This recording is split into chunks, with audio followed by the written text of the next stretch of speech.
Manusia itu menemukan makna eksistensi dirinya saat dia mengakui adanya Tuhan. Kalau manusia menghayati dirinya secara mendalam, di satu sisi hidupnya, sisi spiritualitas, dia akan mengakui adanya Tuhan.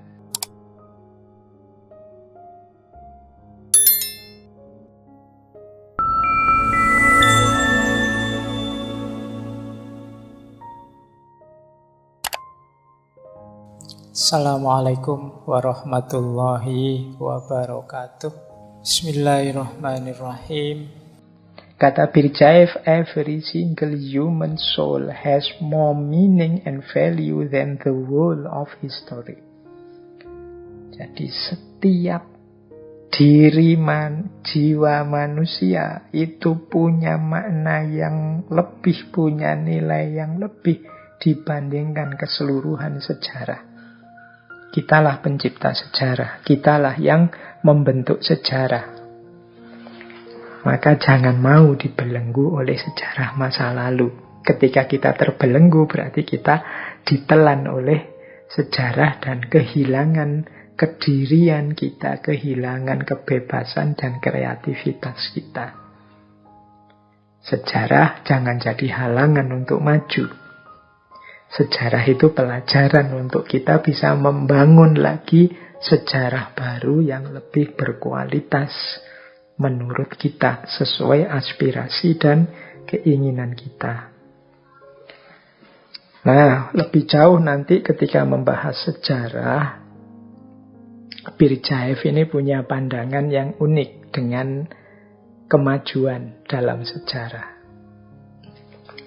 Jadi kalau dalam aspek kemajuan ini, kata Birjaev, kemajuan itu tentu saja berhubungan dengan kreativitas. Sejarah kan tidak boleh mandek. Kita harus senantiasa berkembang. Berkembang ini kan kita sebut maju. Bangsa yang maju, yang berkembang. Kuncinya ada pada kreativitas. Nah, Birjaev tentang kemajuan dalam sejarah ini punya dua teori. Jadi yang pertama teori progres, yang kedua teori evolution. Jadi hidup kita ini ada dua perkembangan. Yang satu namanya progres, yang satu namanya evolution atau evolusi. Evolusi itu perubahan alamiah biologis. Kalau ini tidak perlu kreativitas, ini instinktif saja, dia jalan saja. Pasti berkembang sendiri. Sampai pada potensi puncaknya, ini evolusi. Jadi unsur yang terjadi ya hanya aktualitas dari potensi yang sudah kita miliki. Evolusi itu kan ya kita dari kecil menjadi tambah dewasa ABG, nanti jadi remaja, jadi pemuda, jadi orang dewasa, matang, nanti tua, dan lain sebagainya. Ini perubahan alamiah biologis. Dulu tidak ada kumisnya, sekarang ada kumisnya. Dulu badannya kecil, sekarang besar. Dulu ini namanya evolusi. Perubahan alamiah biologis. Perubahan seperti ini ya kita tidak harus terlalu dalam memikirkannya kecuali kita sakit. Ini sifatnya instinktif. Orang itu bisa mengandalkan instingnya sudah untuk hal ini. Tapi berbeda dengan progres. Kalau progres ini kemajuan. Kalau ini sifatnya mental, spiritual. Diperlukan kreativitas. Jadi tidak hanya aktualitas, kalau untuk kemajuan ini perlu ada yang baru. Karena orang perlu kreatif. Dunia ini maju kalau ada orang-orang yang kreatif. Inilah namanya progres. Jadi ini dua jenis kemajuan dalam pandangannya Birjaev. Nah, ya ini relate dengan uraian-uraian sebelumnya bahwa ada unsur alamiah, ada unsur ilahiyah, mikroteos dan mikrokosmos. Mikrokosmos itu ya kalau berkembang namanya evolusi. Kalau mikroteos, kalau berkembang namanya progres, kemajuan. Nah, yang menarik dari Virjaev, kemajuan manusia itu biasanya sulit untuk menyeluruh, mencakup semua aspek hidupnya. Jadi manusia ini kan kompleks sekali, dimensi-dimensi hidupnya. Ada fisik, ada mental, ada spiritual, dan lain sebagainya. Nah, kemajuan manusia ya karena kompleksitas hidupnya ini biasanya sulit untuk maju semuanya. Kata Virjaev, kadang-kadang satu horizon sejarah hidupnya manusia itu sangat maju dalam aspek teknologi, sainsnya. Tapi kemudian aspek yang lain seperti moral, keagamaan, atau spiritualitasnya terbelakang. Atau sebaliknya, di satu masyarakat atau kelompok masyarakat tertentu, itu aspek spiritualitasnya menonjol sekali. Tapi ternyata aspek sains teknologinya tidak terlalu menonjol, tidak terlalu progres, maju, berkembang. Jadi kata Virjaev, ternyata manusia itu sulit untuk maju secara menyeluruh di segala aspek hidupnya. Ada yang maju secara ilmiah, tapi kemudian keteteran bidang mental spiritualnya. Ada yang maju spiritualitasnya, tapi keteteran bidang ilmu dan ilmiahnya.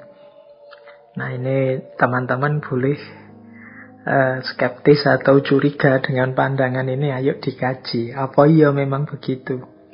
Kita kan selalu inginnya maju itu di segala bidang, sukses itu dalam segala hal. Kita tidak sabar ingin maju semua. Padahal kata Virjaev, ya peradaban manusia itu biasanya ya sulit untuk maju secara menyeluruh. Perlu proses yang panjang untuk sampai ke sana. Wong manusia itu ya ada keterbatasan-keterbatasannya. Kadang-kadang kita ini kuliahnya sukses sekali, maju sekali, tapi dunia sosialnya keteteran. Di tengah masyarakat tidak terlalu aktif. Ada yang sibuk sekali di lapangan, aktif sekali di tengah masyarakat, pengabdiannya luar biasa. Tapi dari aspek ilmu, penelitian, pengembangan sains, dan lain sebagainya kurang. Nah, ini mungkin pengingat saja bagi kita. Mungkin kadang-kadang kita ini terlalu ambisius. Kadang-kadang kita ini sering gelisah untuk hal ini. Misalnya ada teman-teman, Pak, saya itu di masyarakat itu dibutuhkan sekali, Pak. Saya takmir masjid, saya harus melakukan ini, harus melakukan itu untuk umat. Pada akhirnya kuliah saya keteteran. Ya mungkin memang sebagaimana kata Virjaev, kemajuan seseorang itu sulit untuk menyeluruh. Kemajuan manusia itu biasanya ya tidak mencakup semua aspek kehidupan.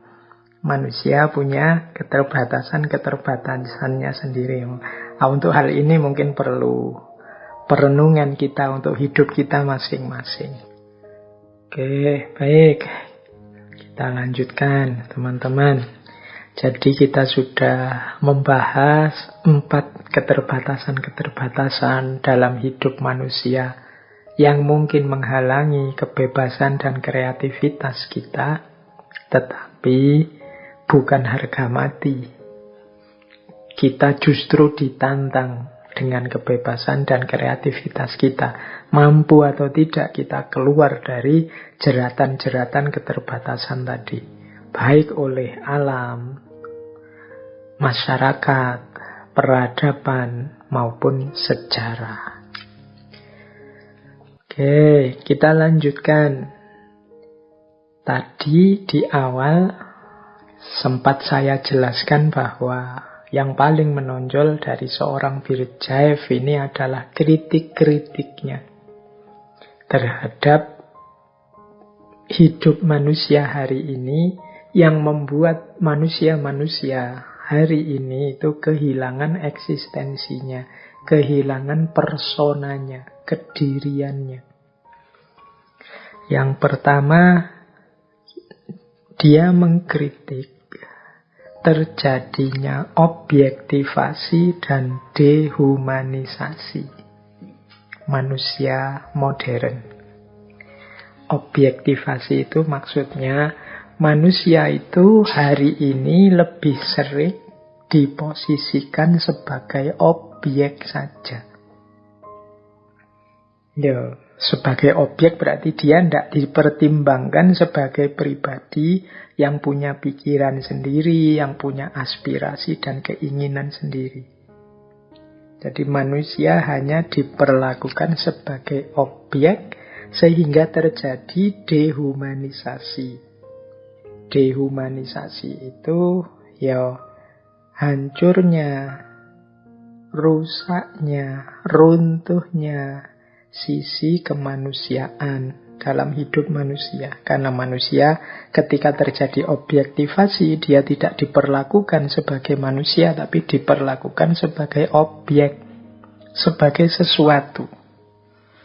Ini secara umum ya, kalau kita baca buku-bukunya Birjaev, dia ini ya mengkritik kapitalisme karena awalnya beliau sangat suka dengan gagasan-gagasan Marxisme yang kritis pada kapitalisme. Beliau juga tapi kemudian kritis juga pada Marxisme, sehingga beliau mengkritik juga komunisme. Bahkan nanti beliau banyak juga mengkritik model-model negara modern. Kalau kapitalisme kan jelas, kapitalisme itu menghancurkan manusia, melihat manusia hanya pada aspek ekonominya, membaca manusia hanya pada struktur ekonominya. Dalam dunia kapital itu mungkin manusia itu ya dilihat hanya sebagai aset-aset, objek-objek. Terjadi namanya komodifikasi. Komodifikasi itu ya melihat manusia ini aspek komoditasnya, mana yang bisa dijual, mana yang bisa menghasilkan uang. Nah, persis kalau kita masuk mall itu loh contohnya ya. Kita masuk ke pusat-pusat perbelanjaan, itu kan orang peduli amat dengan kepribadian kita, dengan kita ini orang yang seperti apa, alirannya apa, cara berpikirnya, ideologinya apa, kan enggak. Yang pertama-tama dilihat adalah kita punya uang berapa, kita bawa uang enggak, uang kita cukup enggak untuk beli sesuatu di situ. Jadi pribadi kita tidak terlalu jadi pertimbangan. Yang lebih dipertimbangkan dompet kita, uang kita. Nah ini logiknya kapitalisme. Ini yang dikritik oleh Birjaev. Jadi ini menghancurkan manusia, menyingkirkan sisi spiritualitasnya dan memposisikan manusia hanya sebagai makhluk ekonomi saja. Kemajuan pun hanya dilihat di aspek kemajuan ekonomi saja. Meskipun itu nanti menghancurkan aspek kemanusiaannya. Komunisme juga begitu. Komunisme itu jatuh pada kolektivisme total.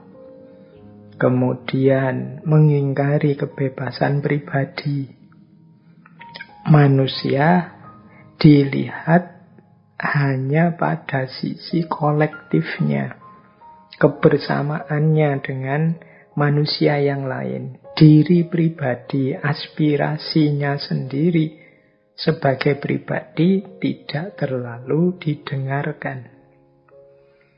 Komunisme, sosialisme itu kan ajaran-ajaran awal Karl Marx, itu kan fokus pada kelas-kelasnya manusia.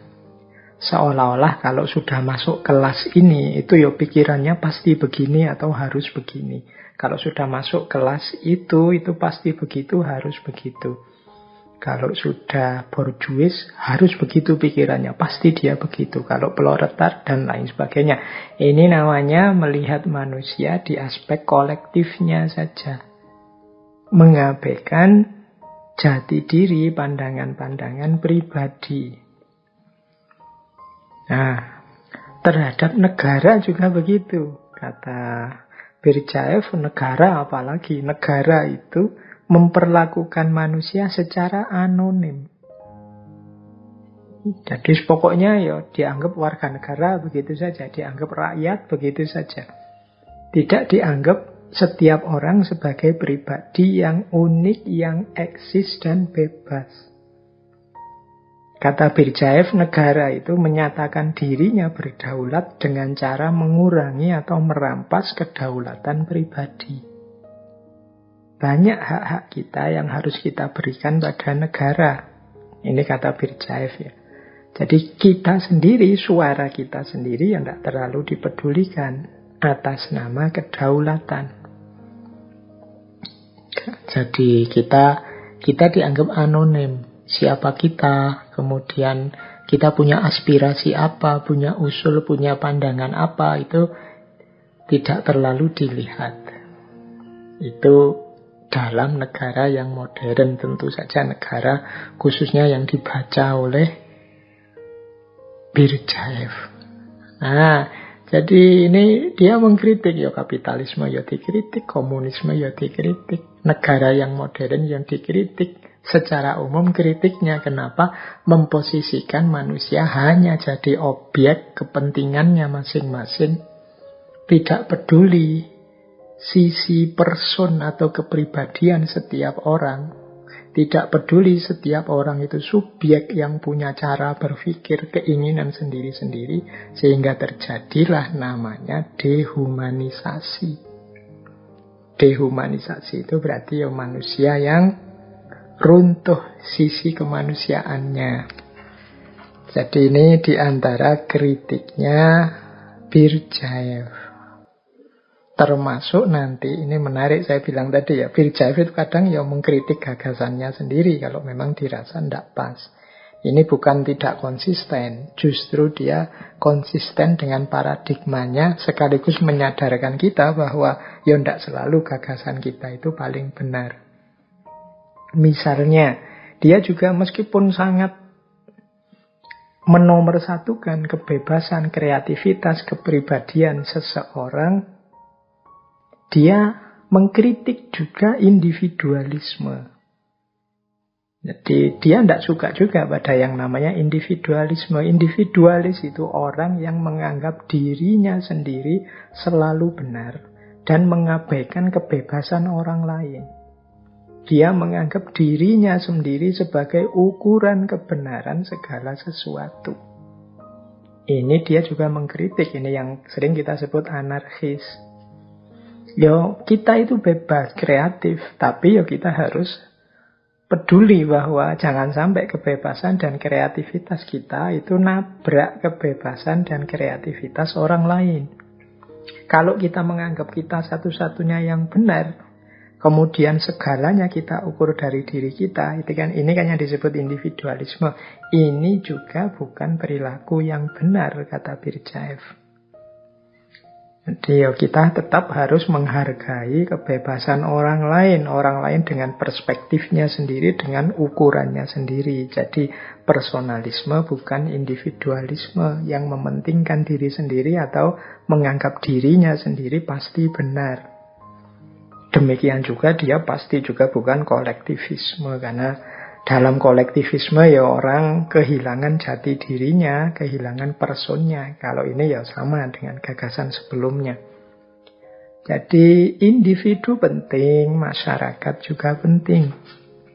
Kita mengekspresikan diri dan keinginan kita ya, tapi kita jangan lupa orang lain juga punya hak untuk mengekspresikan diri dan kebenarannya. Berarti apa? Yo mari membangun tatanan masyarakat yang memungkinkan setiap orang mengekspresikan aspirasi, keinginan, dan tujuan hidupnya. Terus itu seperti apa, Pak? Apa ndak tabrakan? Apa ndak muncul masalah-masalah clash dan lain sebagainya? Nah, ini menariknya Birjaev. Dia tidak tuntas membahas itu. Jadi dia lebih banyak mengkritisi ini, mengkritisi itu. Nah, untuk selanjutnya mungkin tugas kita untuk melanjutkan gagasan-gagasan beliau ini.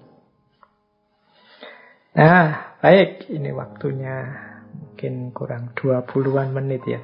Kita tidak bisa nanti membahas panjang lebar tentang spiritualitas ketuhanannya. Tapi begini, ini saya ambil ya untuk menunjukkan betapa dia ini meskipun eksistensialis tapi sangat religius.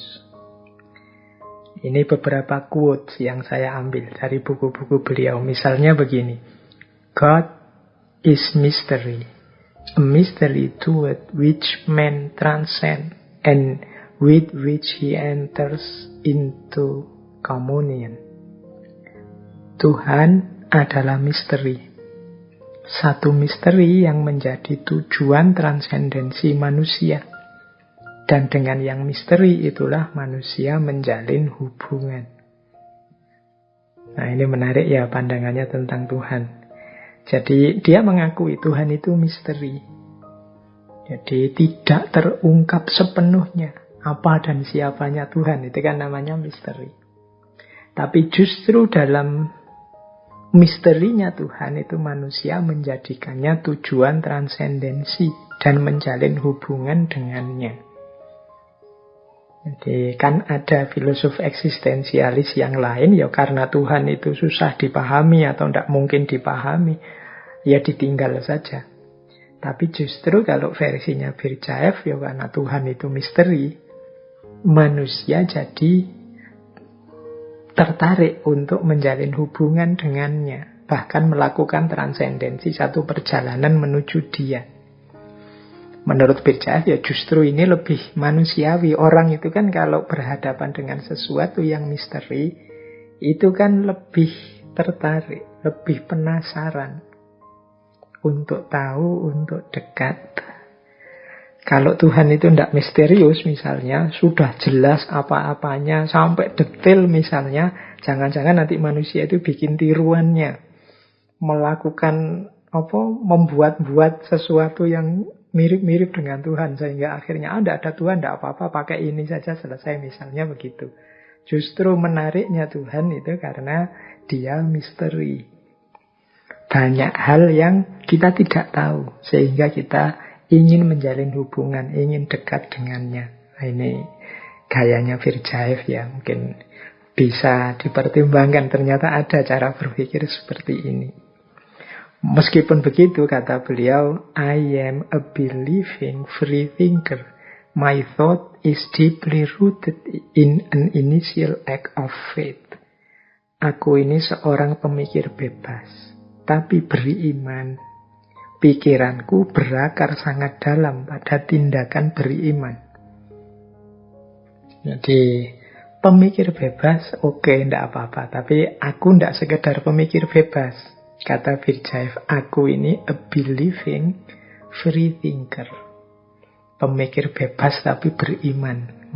Menarik ya istilahnya, a believing free thinker. Jadi justru dengan aku berpikir bebas, ketika aku berpikir bebas itu pikiran-pikiranku itu diawali dari tindakan beriman. Jadi diawali dari percaya, kemudian berpikir. Maka kata beliau selanjutnya, God is the meaning of human existence. Manusia itu adalah menemukan makna eksistensi dirinya saat dia mengakui adanya Tuhan. Karena Tuhan adalah meaning of human existence. Kalau manusia menghayati dirinya secara mendalam, di satu sisi hidupnya yang tadi kan ada sisi spiritualitas, dia akan mengakui adanya Tuhan. Bahkan kalau tentang kebebasan tadi, dia menyatakan life in God is freedom. Jadi life in God is freedom. Hidup dalam Tuhan itu berarti kebebasan. Atau kalau bahasa lebih mudahnya ya, kita bisa menomorsatukan Tuhan, hidup sepenuhnya menuju Tuhan kalau kita bebas. Kalau kita tidak bebas, kita masih terbelenggu oleh banyak hal duniawi. Yang duniawi itu mungkin pikiran-pikiran kita, lembaga-lembaga yang kita ikuti, kemudian ideologi-ideologi yang kita percaya, itu berarti kan kita belum bebas sepenuhnya. Ya kita sulit untuk sampai pada Tuhan. Karena ya pada akhirnya kita akan berhenti di sana. Berhenti pada yang menghalangi kebebasan kita. Ya bisa pikiran, bisa ideologi, bisa lembaga, dan lain sebagainya.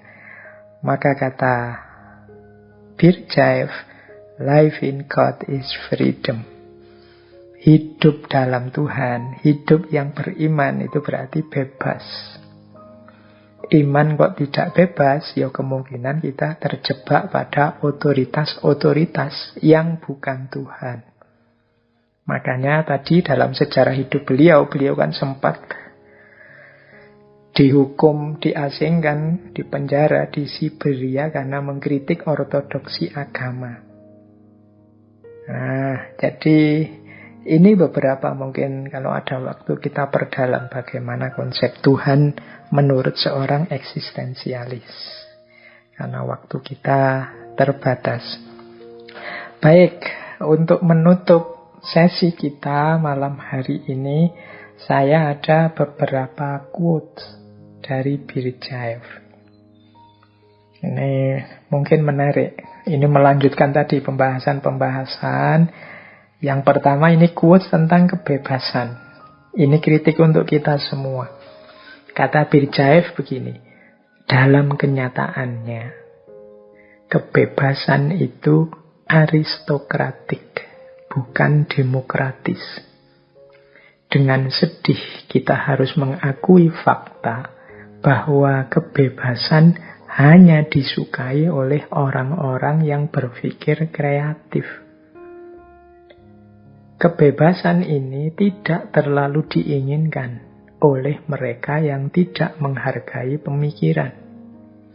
Dalam apa yang disebut demokrasi, berdasarkan prinsip kedaulatan rakyat, sebagian besar rakyat adalah mereka yang belum menyadari diri mereka sebagai makhluk bebas, dengan membawa martabat kebebasan dalam diri mereka.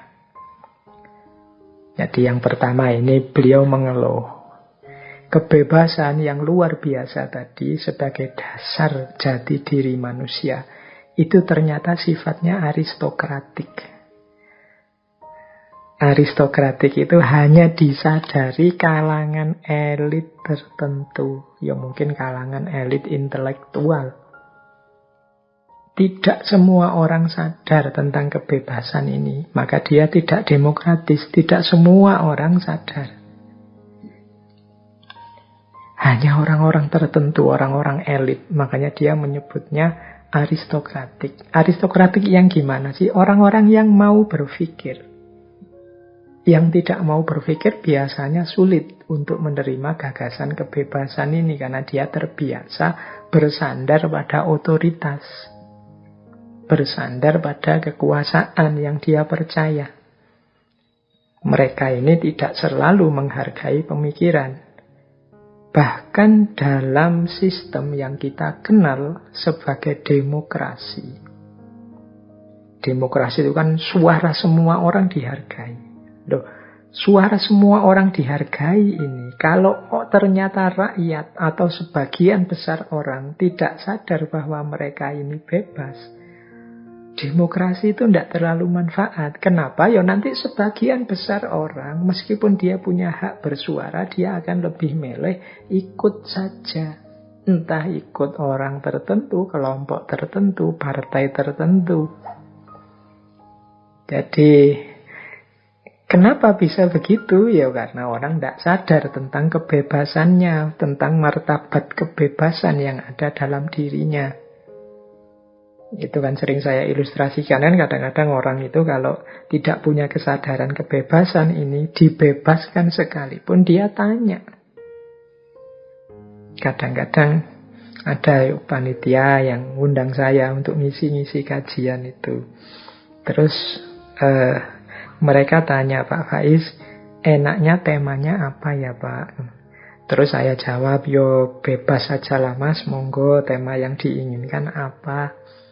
Tapi ya mereka terus jawabnya, wah saya manut sajalah Pak, apa yang diinginkan Pak Faiz. Jadi bola, anggap aja gini kayak orang sepak bola ya, namanya kebebasan itu saya lempar ke mereka, dikembalikan lagi pada saya. Kenapa begitu? Mereka masih belum menghayati benar makna kebebasan ini. Wong mereka bebas kok ngambil tema apa saja yang dianggap penting, tapi kemudian lebih milih bersandar pada yang dia percaya. Ya dalam hal ini dia percaya pada otoritas saya. Nah ini salah satu contoh bahwa ternyata kebebasan itu seperti kata Birjaev aristokratik. Hanya dimiliki elit tertentu. Dia tidak demokratis yang disadari oleh semua orang. Demokrasi kan tidak terlalu fungsi kalau tidak semua orang sadar kebebasan dirinya. Nah, maka terakhir ini kalimat terakhir ya. Oleh karena itu kata Birjaev, pendidikan menuju kebebasan adalah sesuatu yang ada di depan kita. Berarti memang masih perlu pendidikan-pendidikan yang membuat orang sadar tentang kebebasan. Dan untuk hal ini tidak akan bisa dicapai dengan terburu-buru. Ayo pelan-pelan saja. Jadi dengan sistem yang benar, yang membuat orang sadar kebebasannya dan sadar tanggung jawabnya. Baik, jadi itu satu quotes yang memperjelas lagi meskipun kebebasan itu penting, ternyata ya dalam prakteknya tidak semua orang sadar. Nah, kemudian ada lagi ini kalimat yang menurut saya nyambung dengan tadi kritiknya pada manusia modern.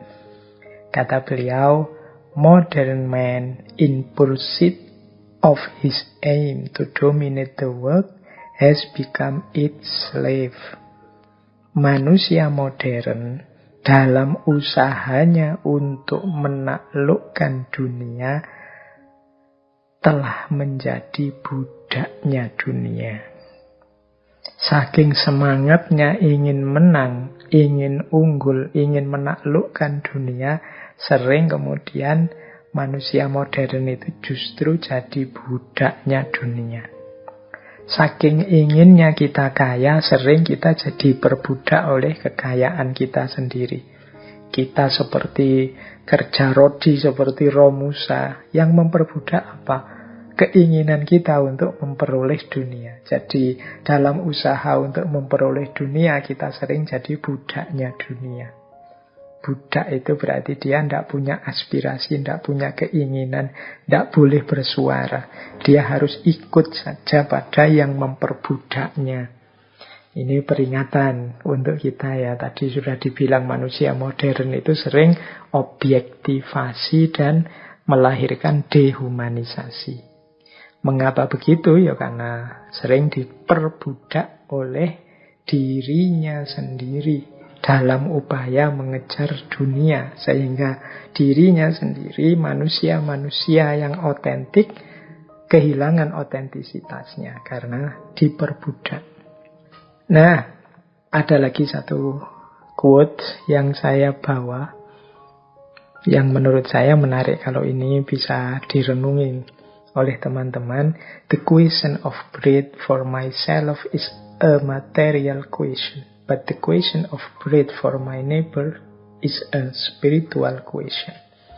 Pertanyaan tentang roti untuk diriku itu pertanyaan material. Tetapi pertanyaan tentang roti untuk tetanggaku ini pertanyaan spiritual. Nanti teman-teman coba direnungi ya. Mengapa sih kalau aku membahas roti tapi untuk diriku, ini aspeknya material. Tapi kalau aku membahas roti untuk tetanggaku, ini aspeknya spiritual. Baik, ini agak sofistik ini. Saya tidak menjelaskan, coba teman-teman menangkap visinya dari quotes ini. Karena waktu kita terbatas. Nah, terakhir ada satu kalimat dari Birjaev. Ini kalimat saat beliau menjelang meninggal. Jadi sebelum meninggal beliau sempat menulis kalimat seperti ini. Nih teman-teman silahkan direnungi ya. Beliau nulis begini. Saya bukan guru kehidupan. Saya bukan ayah dari tanah air. Saya bukan gembala. Saya terus menganggap diri saya sebagai seorang pemuda, bahkan seorang anak. Ini adalah usia abadi saya. Nah, kalimat yang pertama, saya bukan guru kehidupan, bukan ayah tanah air, bukan gembala. Itu dengan kata lain, ya, saya bukan guru kehidupan. Itu ya, saya bukan filosof, bukan gurunya banyak orang, bukan guru bangsa, apalagi ahli agama. Gembala itu kan konotasinya ke ahli agama.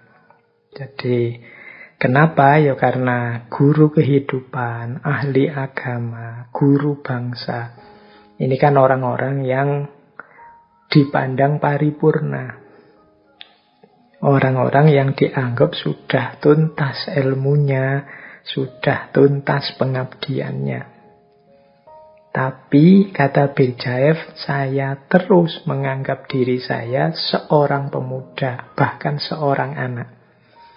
Jadi beliau merasa sampai tua pun aku ini aktivis. Sebagaimana kegiatan aktivisme beliau sejak mahasiswa sampai di DO. Bahkan aku ini masih anak-anak. Dengan segala karakter anak-anak dan segala keistimewaan gaya anak-anak. Keceriaannya, semangatnya, energinya yang tidak habis-habis. Ini kan ciri seorang pemuda dan seorang anak.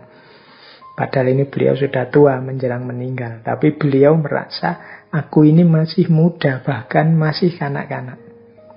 Berarti apa? Aku masih semangat kok. Aku masih punya energi banyak untuk kuberikan. Untuk mewujudkan ideal-ideal dalam hidupku. Kata Berdyaev, ini adalah usia abadi saya. Jadi meskipun umurku tambah, sekarang sudah tua, mungkin tidak lama lagi meninggal, tapi aku masih merasa sebagai anak muda, bahkan sebagai anak-anak. Berarti apa? Tapi aku masih semangat, masih bergelora, masih bergairah untuk berjuang sesuai garis berpikir dan garis ideologi yang beliau miliki. Nah, jadi kalimat beliau yang terakhir ini sebenarnya mengingatkan kita untuk tidak merasa selesai, merasa umur kita sudah lewat, merasa sudah bukan masanya lagi dalam menghidupkan hal-hal baik yang kita yakini, kebaikan dan kebenarannya.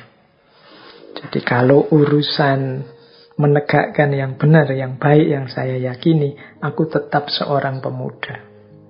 Seorang yang punya energi banyak, seorang yang tidak kekurangan daya dan semangat untuk berjuang. Ini adalah usia abadi saya.